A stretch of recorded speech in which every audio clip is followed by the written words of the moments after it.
I know growing up as a young boy in our community that the herring was very abundant. Um, Even remember going as a young boy behind one of the elders' homes. We had a net out there, and the whole community got to go scrape the roe off the nets, and it was so abundant that.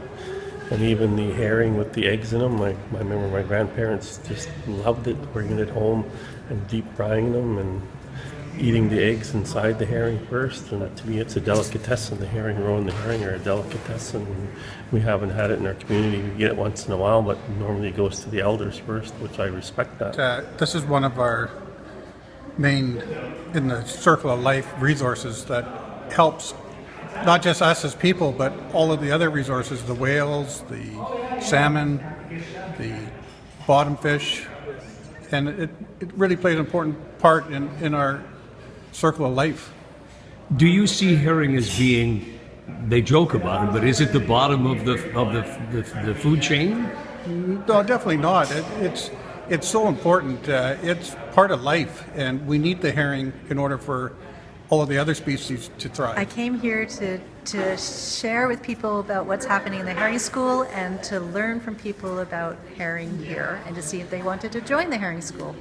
So tell me a bit about yourself and why herring is the choice of the things that you find most interesting. I work with First Nations people up and down the coast, and really I've been guided to do this journey by my First Nations collaborators and friends who have told me that herring is really important.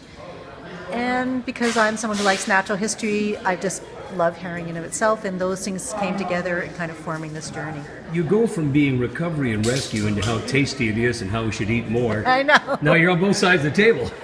Really good, except that what we're doing now is we're not eating it. We're cutting open the roe for the stomachs and sending it to Japan as a delicacy, and the fish has really just become fertilizer.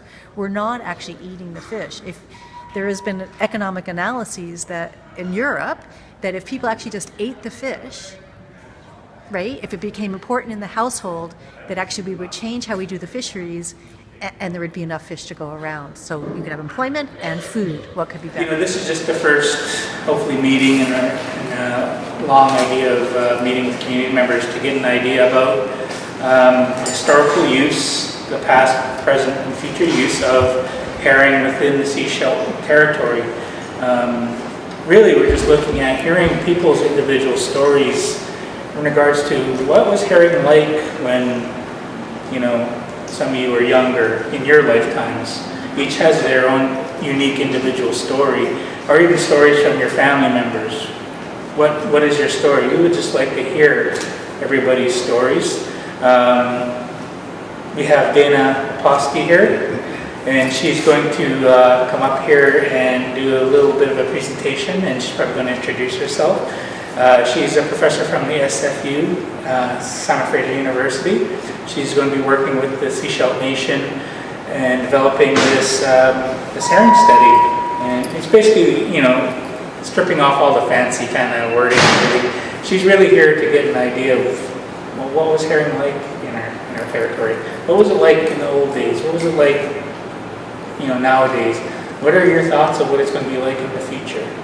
So we're really hoping that everybody feels free in this kind of intimate environment to just express their stories. And yeah, we can go from there. Thanks, so if Dana, you want to come on up? Thank you guys so much for coming.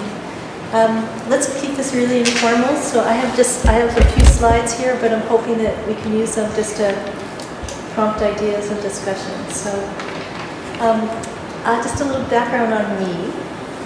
I teach archaeology at Simon Fraser, and I've had the great good fortune of working with various nations up and down the coast, mostly the Coast Salish region, but I work with the Heiltsuk and the Gitga'at and now into the States too. And a lot of the work we're doing is around herring, because I've found that people up and down the coast love herring, and it was my personal commitment that when I started on this herring journey that I would make herring a household word, and that I would kind of nudge salmon over to the side to to make room, not to displace the importance of salmon, but just for everybody to recognize the equal importance of herring.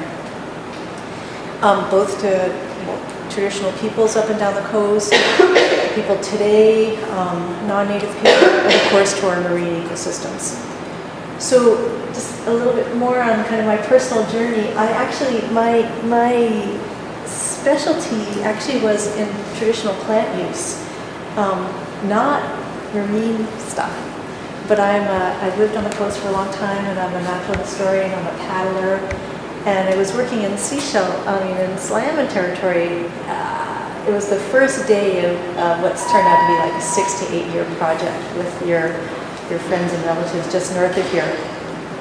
And on one of those first days, the then chief Walter Paul came up to me and he said, "So Dana, you're finding thousands of herring bones in the archaeological record." So we were digging at a site, and as part of our project, we had people doing remote survey, but we always made sure we were doing excavation close in town. We had hundreds of people coming through. So Walter said to me, "So you're digging all these herring bones up, and we have oral traditions that this was a really important place. It's called Clay Quantum, like water's white with herring spawn. And we have archival photos, and we have memories of herring being here. Why is it that if we have all this going on, that DFO, Departments of Fisheries and Oceans, could say that herring has not been consistently important here in the past?" And I was working away in my excavation unit, and I looked up, and I remember looking up and then looking out in the water and saying, "Yeah, where are the herring?" Because I'm just old enough, I'm in my mid-50s, I'm just old enough to remember the herring in its abundance, right? So if you ask people, like people are 50 years old, late 40s, they kind of have a memory, and then it kind of changes. And I remember paddling all summer, doesn't matter what time of year, and seeing herring balls. And I remember going, "Walter, yeah, where are the herring?" And Walter said, "Yeah, and DFO tells us that the herring haven't been here for a long time, and that our memories of them is just a short-term thing." But I'm digging the archaeological record that has herring, herring, herring. I'm like, this isn't right. So that's kind of what started me on the herring journey.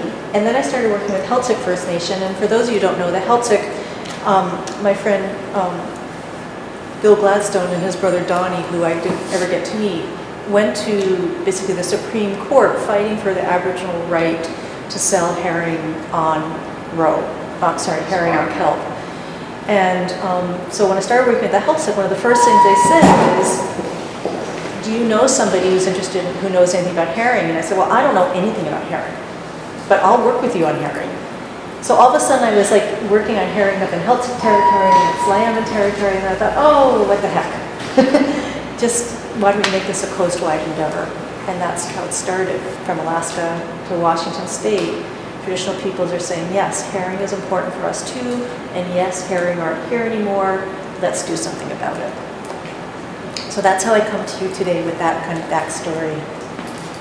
So out of those discussions with the Heiltsuk and the Tla'amin and all the other nations, we made up something called the Herring School.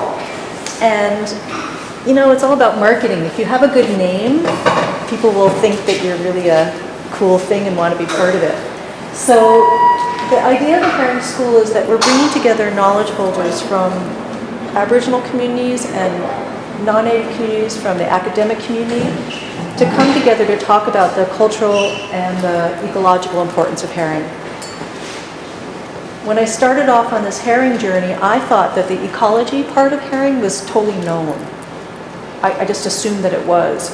But in fact, very little is known about the ecology of herring, which stunned me, given that it's so important ecologically. And of course, very little is known outside of the First Nations communities about the cultural importance of herring.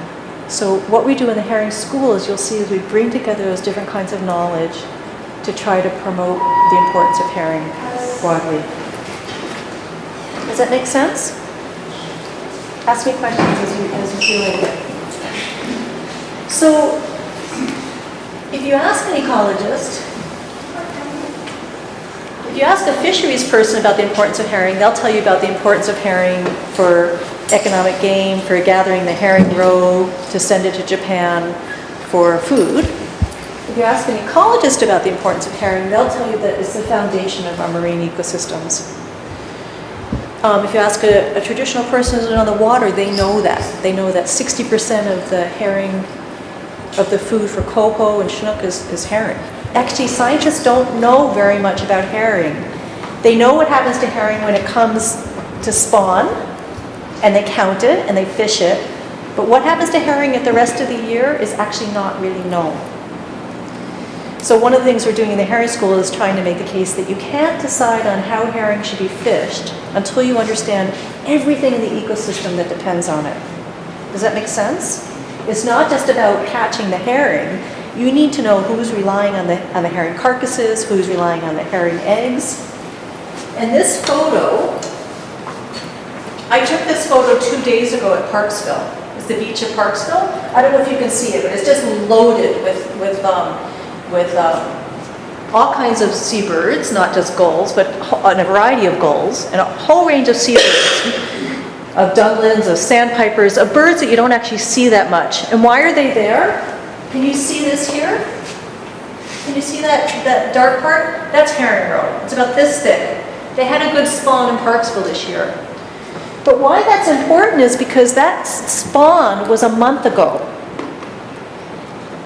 It's not that the herring are important for that when they're spawning. This is a month later, and it's still providing food for all these creatures. So herring is one of the foundations of our marine ecosystem. Without herring, whales, seabird, salmon. The other thing is, though, and something that you guys know really well, is that herring is also a foundation of many coastal First Nations. And again, that was my teaching and coming to the herring school when people said, Dana, this is really important to us. It's about who we are having herring. That's what my slam and friends shared with me. And so I thought we need to get this word out about, it's not, I think for non-native people, they sometimes think food is just food, but food is more than food. Food is identity. Food is about sharing with your grandma. Food is about so much. And herring is one of those foods. And I don't know if you can see these photos well enough. This is actually a picture. Can you guys see this a little bit in the light? I don't know. So what this is hanging down here are herring, drying.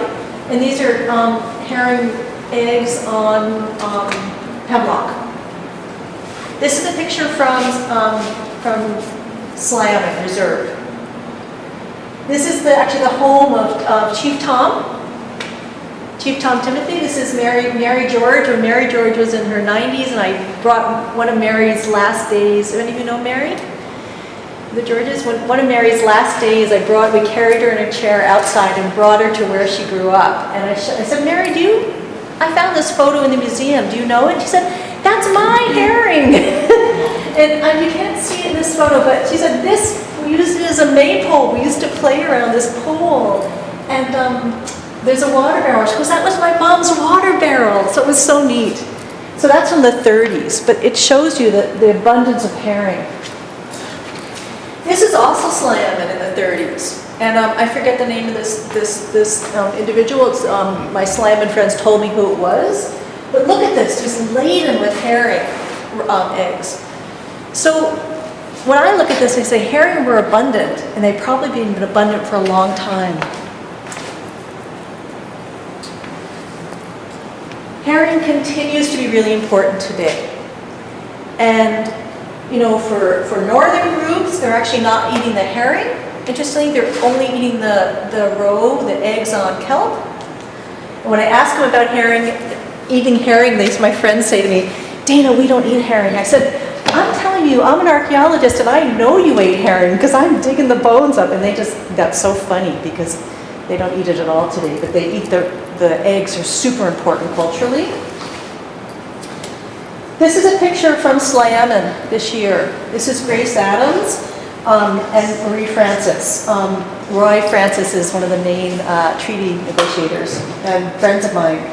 So they were so excited, they sent me pictures because herring came back, kind of, to Slammin the first time since 1982.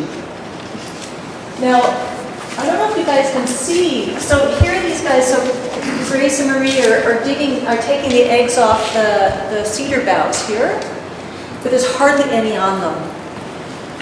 In the old day, they would be thick, thick, thick. You couldn't, right? If any of you might have even seen that, they were white, covered with eggs. But they're picking off their few. They're so happy to have the roe back. So, what's the difference between the traditional fishery and the commercial fishery? I don't know if I have a slide to that, but in the traditional fishery, First Nations up and down the coast would put kelp or hemlock or cedar in the water, and the herring would lay their eggs on it and then go away and spawn again. And they say that each herring can do that for 8 years, right? Is that, or longer? Okay, cool. Yes, please correct me. Compare that, and then also there was a traditional fishery of the food. Some First Nations harvested herring during spawning time, and according to our interviews, many people harvested it in the fall after spawning time, right? So not when the egg sacs are in there. The commercial fishery, as many of you know, is you go for the biggest females out in the ocean, you cut open their stomachs, you take the egg sac and you ship it to Japan as a delicacy, and then the fish is not food, but becomes fertilizer or dog food. So not very efficient. And it's also no surprise, though, if you keep cutting the egg sacs out of the adult females right before they spawn, that it would affect the herring numbers. To my mind, it doesn't take rocket science, but it's not at all accepted that that's actually has an impact on the herring. This is a quote from my friend Michelle Washington in London, and she's talking about the importance of herring. She says, our village will come alive. They call it munyam. Collection time for the fish and the spawn. Everybody in my village had a job to do when it was collection time. When I was growing up as a child, just about every house had drying racks sitting in the backyard. So Michelle is her mid to late 40s, mid 40s. She'll kill me if I make her older than she is. She's not late 40s. Is she 42, 43? She's a couple of years older than me. So, do you want to, okay, you have to come out now. Okay, so 43 or 44. Okay, 44. Okay, 44, that sounds about right. And she, I think, is about the youngest person that we remember herring in its abundance. She just has memories of it when she was little. And Michelle, is quite emotional about the fact that her kiddos haven't ever tasted herring locally. So, why does this matter? This matters for a lot of reasons. Is that what Departments of Fisheries and Oceans is saying to the Salish people is that herring have not been consistently abundant. They haven't been here through time. And right, as an archaeologist, someone who works with First Nations, I'm going, yeah.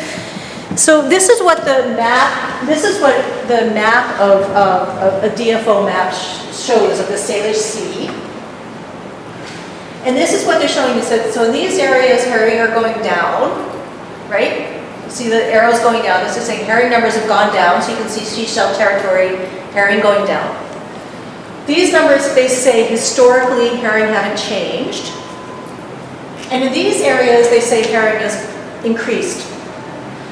So what DFO is arguing is that basically it's in the nature of herring to move back and forth. It is, probably. But that the reason that we have ups and downs is because the herring that used to be in seashell territory, they would say, are just in Cowichan.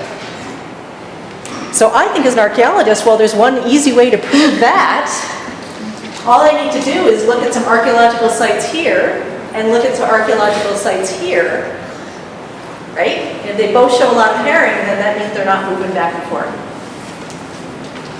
This is just a map to show you what the herring numbers are doing, but in fact, I should tell you that what's important about the Departments of Fisheries and Oceans is that the numbers that their evaluation of herring is based on the last 30 years, which is considered a long time for fisheries.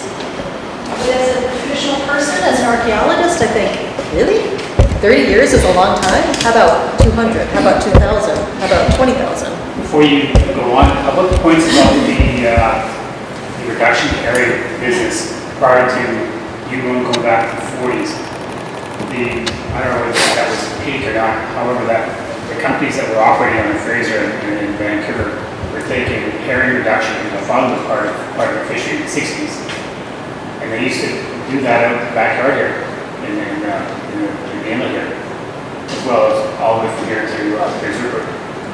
What's really interesting about the 60s is, so if you look, so this is the estimated number of spawners, the estimated number of fish. And we can argue about, there's problems with that estimate. But you can see it's high and then it drops down in the 60s, and that's from the reduction fishery. This is a fishery when they harvested herring for oil. They reduced it to oil. I used to think that meant reduction to reduce the numbers of fish, but It was used for protein as much as it was the herring. I mean, it was like a 30 to 60% split between the oil, the protein, and the moisture. oh cool, I didn't know. So if you talk to DFO historians, they say, yes, we caused this dip. We goofed. But they bounced back, and we haven't caused any dips since then. Some might hypothesize that they're willing to take responsibility for the old one because those people have retired. That's a long time ago. So interesting. I want to show you a video though, and I think you'll appreciate it. I can find it.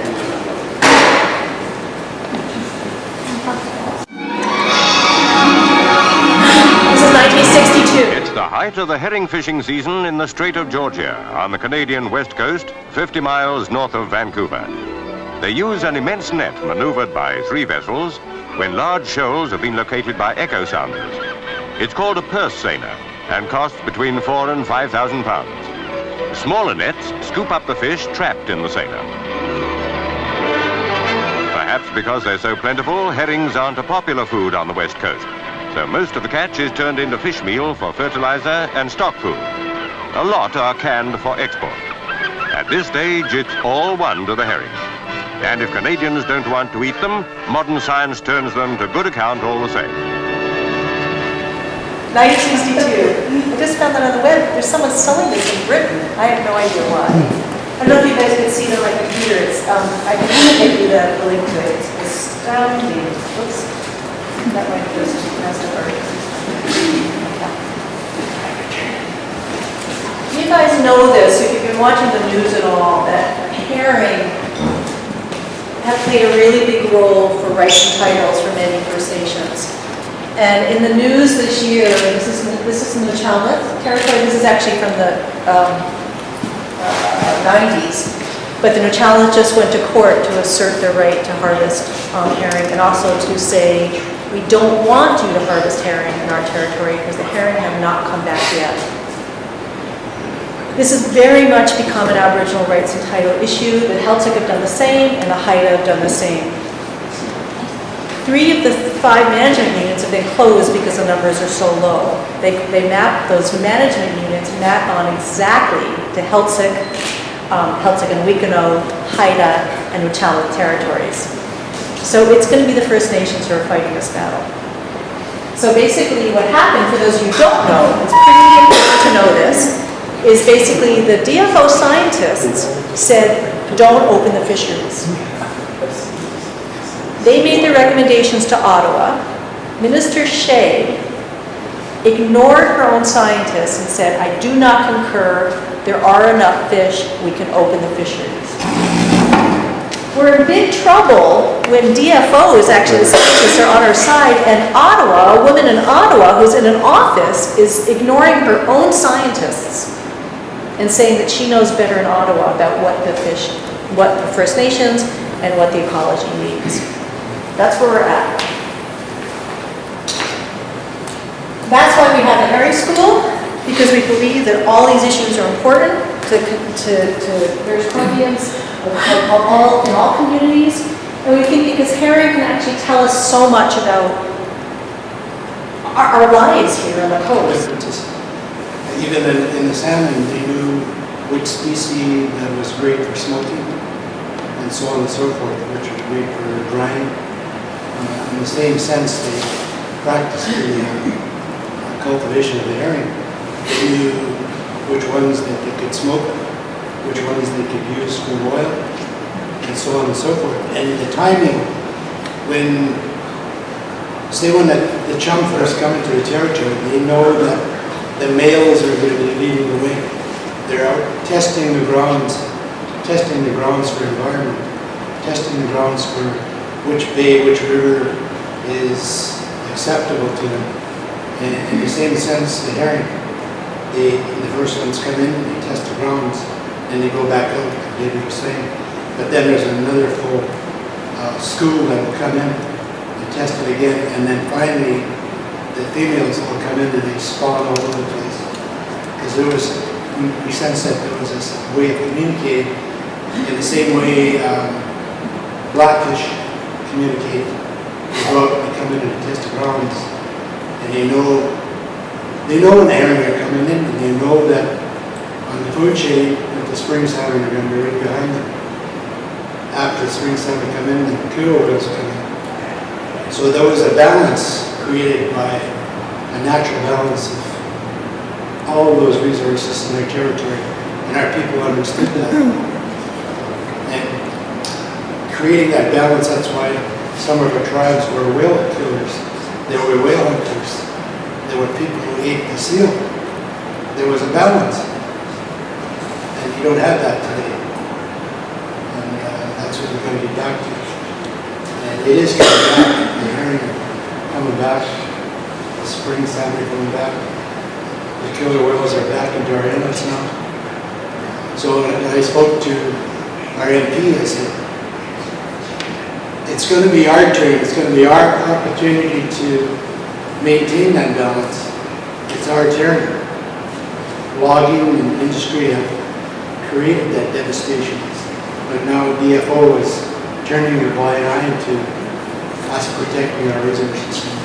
We've got to consult with them and say, why are we doing that? You know, it's interesting to me that, in fact, I think that there are some good people in DFO, younger people. I know there are good people in DFO, but their hands are tied. Like their hands are. I think that's really important to recognize that part of what's going on, a big part, is that their hands are tied from high up, because we've been trying to work with them, and I know people who want to work with Herring School. It's really hard. See what Calvin was talking about with the spawn and the different periods that one spawn will come in, and then a month later there might be two spawns. In areas there's almost up to 3 to 4 different spawns that come into one area.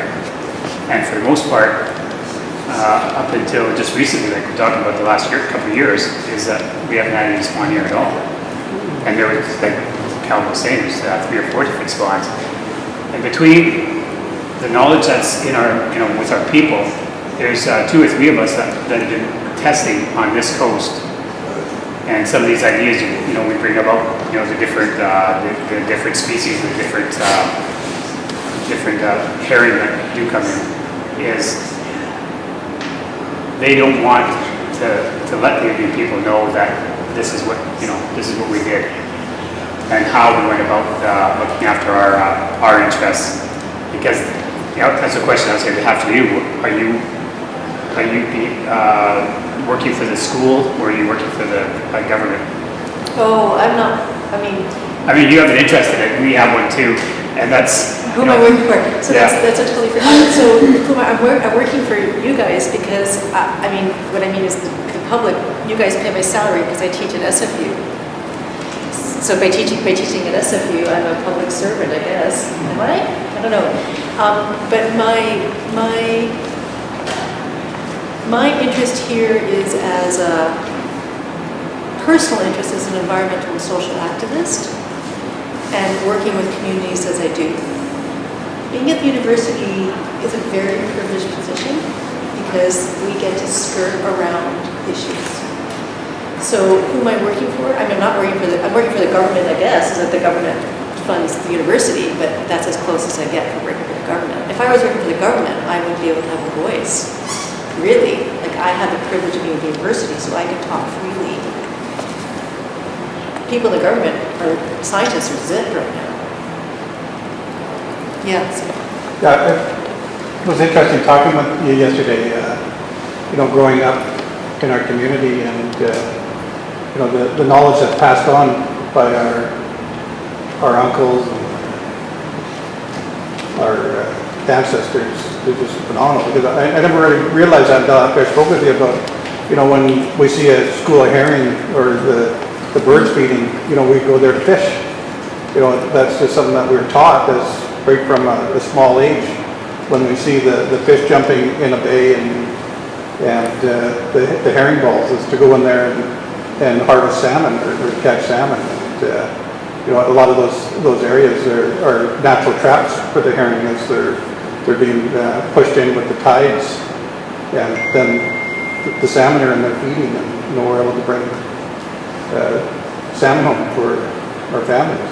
When we fished salmon at the Rivers Inlet in the 60s and 70s, they did the same thing.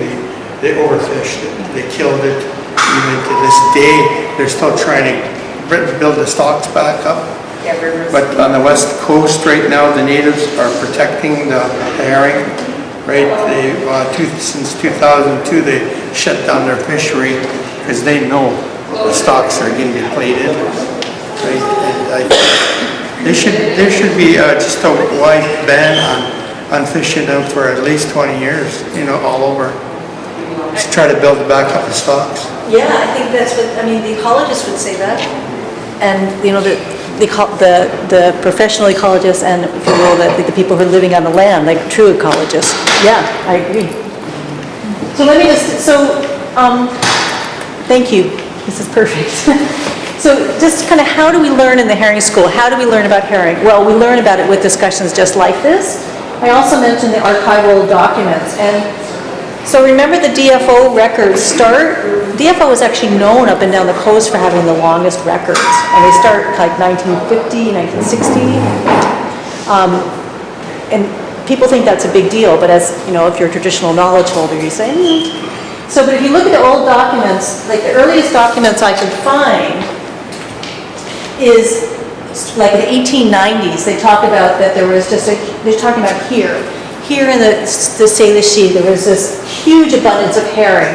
They talk about them being knee deep on the shores. They talk about, this is one of my favorite, that there was a tugboat in Georgia Strait that apparently chugged along for all day and didn't pass a single herring. It was the same herring school and they couldn't pass it. Can you imagine that? Like, I can't imagine that. I want to imagine that. Like, it was amazing. I think we can't quite get it because by 1880 there was already a major fishery for oil and fertilizer. So I actually think that a lot of our memories, or that what our elders have been sharing with us, is already a depleted herring fishery. By the 1900s, herring had left Nanaimo Bay, it had left Horseshoe Bay, it had left Rupert Harbor. Herring had left, by then, those local stocks you guys are talking about, by 1900, a bunch of them are gone. People are saying that herring aren't coming back to the bays. And then by the 1930s, DFO employees and Alaska Fish and Game employees are saying, we're worried that we have overfished the herring. And by the 1930s, there's this great guy who was working for DFO, and those are fisheries biologists, like they were the old they were the field biologists back in the 30s. They were really neat guys, I think. Anyway, they were worried that the fish were being depleted or they were moving. They were changing their behavior. 1930. Okay, so it's before the reduction of fisheries. This doesn't jive with what we know about place names, saying that they have been there for a long time. That doesn't jive that when DFO says that they're moving here and there. I would think that when these seine boats started, they were built in the 20s and 30s. I think these big seine boats up here were built. I think if you looked at the reduction fishery, it was after they had taken a lot of the stock out of California, and those pilchard boats came north. Yeah. And it wasn't before that because they were still filling up skiffs with our canoes. So what I'm saying though is not that they weren't abundant, but I'm saying that already by the 30s they were changed. And that's when I think that those southern boats and the big the harvesting boats, Yeah. however they did it, wasn't with the purse seine. The purse seine, I didn't think started to go to 20. No, that's right.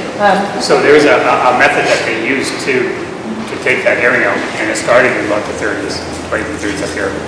And that wasn't purse seining? Purse seining comes, That's when it started. yeah, that's what it starts, yeah.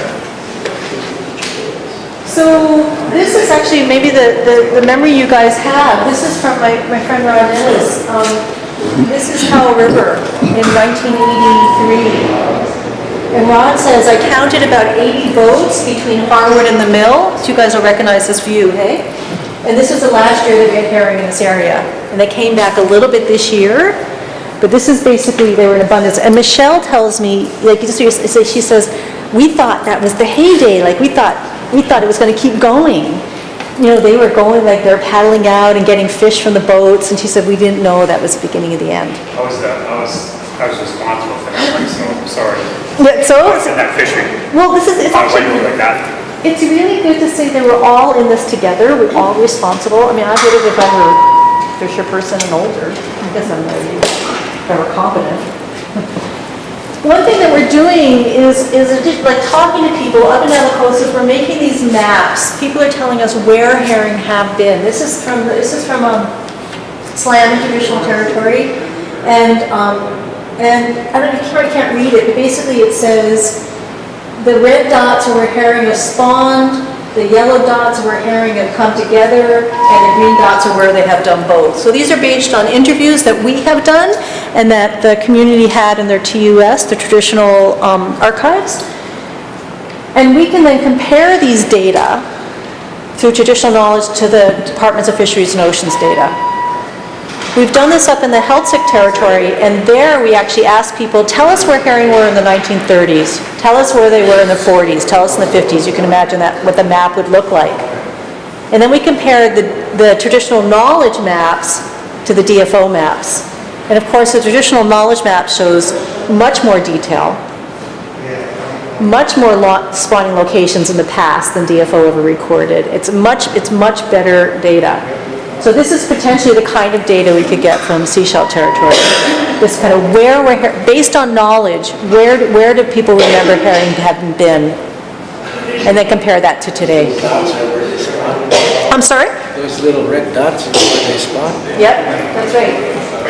So the red dots are the spawning, and the yellow dots are just where they saw them coming together, and the green are places where the people saw them both coming together and spawning.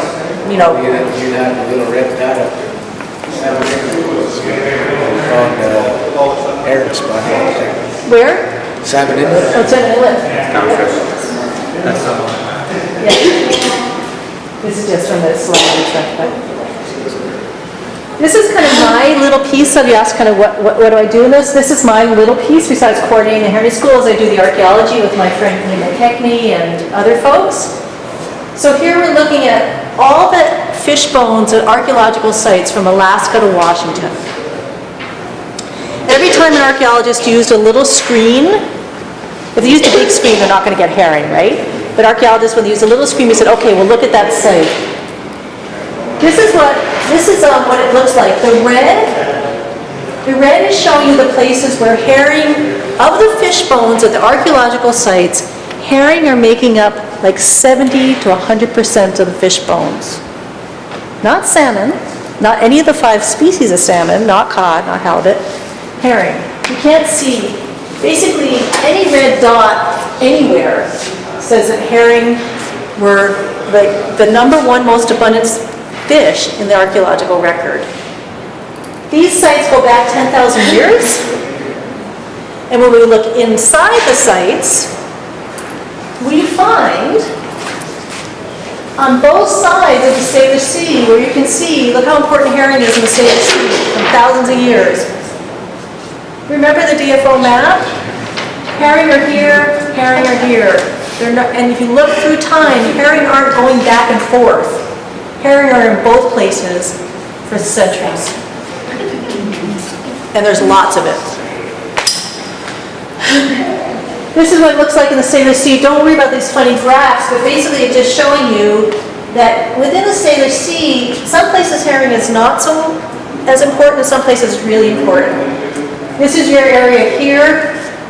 Basically, this is like the more numbers up here, 80 to 100%. So you can see there's a long tail because there's a couple of sites that are a bit odd. They're, well, they're special sites, don't worry about them. But in your area, you can see that herring makes up basically about 90% of all the fish that you find archaeologically are herring.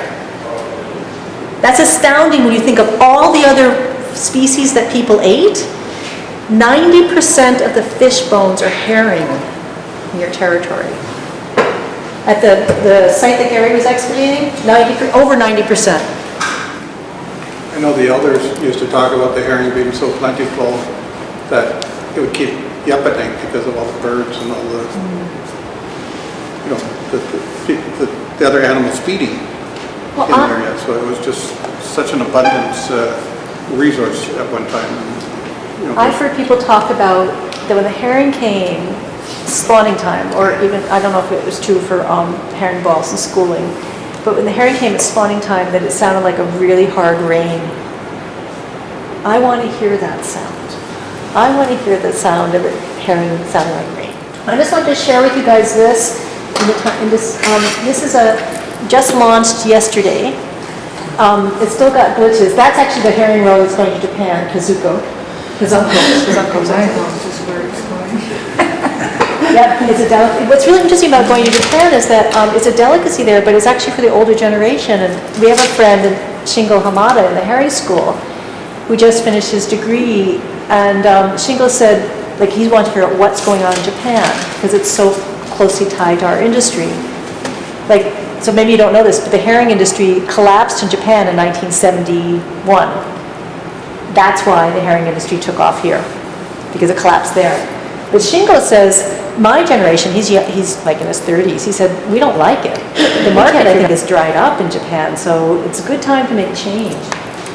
So this is the website that we just launched for the herring school. And this is something that if the community wants, you can be part of this. And I'll just show you very, very quickly, and I will send you out if you guys are interested. It's www.pacificherring.org. But we have, there's no other place that people can go to actually find out about herring. So all the people at the herring school, all the native and non-native knowledge holders have come together. We've done a lot of work to try to kind of represent the herring. So you can tell it's not the normal kind of website in that we talk about First Nations governance and we talk about traditional knowledge and we talk about a bunch of things that you might not normally see in a fisheries website. This is Helton.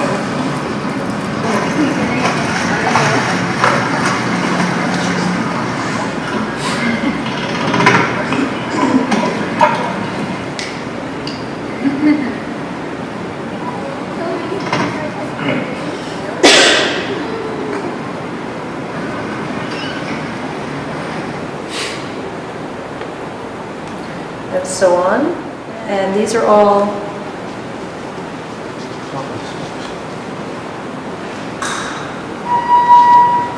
people's voices about herring up and down the coast.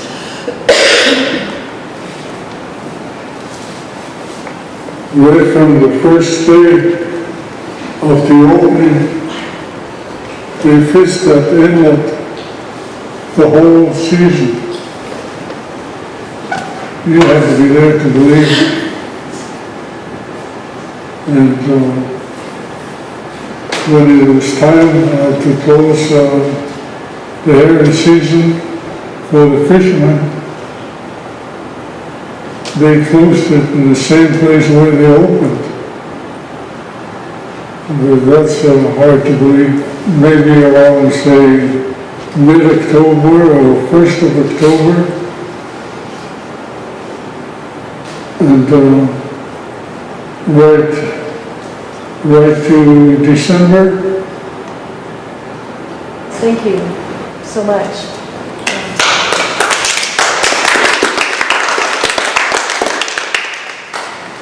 So I leave it to you guys to decide, you know, if there's various venues, if there's people who want to do interviews and want to like have their voices on the website, you guys should talk about this amongst yourselves. I'm open to whatever. Yeah, and there can be interviews that happen that just stay in the community as well, that don't need to go public. It's totally your call.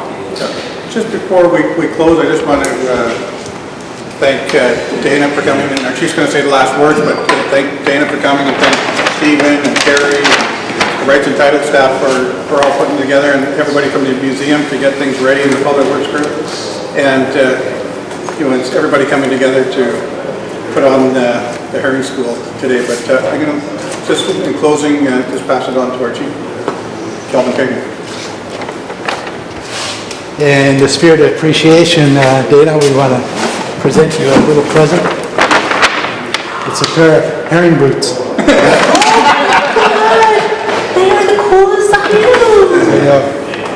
But the message we want to send with you is that we want to send a message to the Halsey Nation. Our herring is always bigger. It was quite a show today because I'm familiar. I'm always interested in what's happening for our people, especially our food, that seem to be declining so much. It's scary, and we need that. So do you think there's a chance for it to come back? I hope so, because I think our generation now is starting to think in other ways. Chuck, you were involved in bringing Dana Lepofsky here. What do you think you learned from today's conversation and what you saw on the screen? Main lessons learned today are, what was our impact in our history with, herring in our territory. Not just, what was it like a long time ago and what the current condition is, but where are we going from now? Really, we need to look at, how are we going to grow herring within their territory again and use it as a resource to make sure that we're just continuing what we've always done since the beginning of time. Use the herring roe. It's an important species to us. There's a genuine interest in restoring the herring populations here on the Sunshine Coast, and it's been a very important discussion amongst our leadership and our elders, and even myself as a community member will take the direction and actions needed to look at restoring our herring.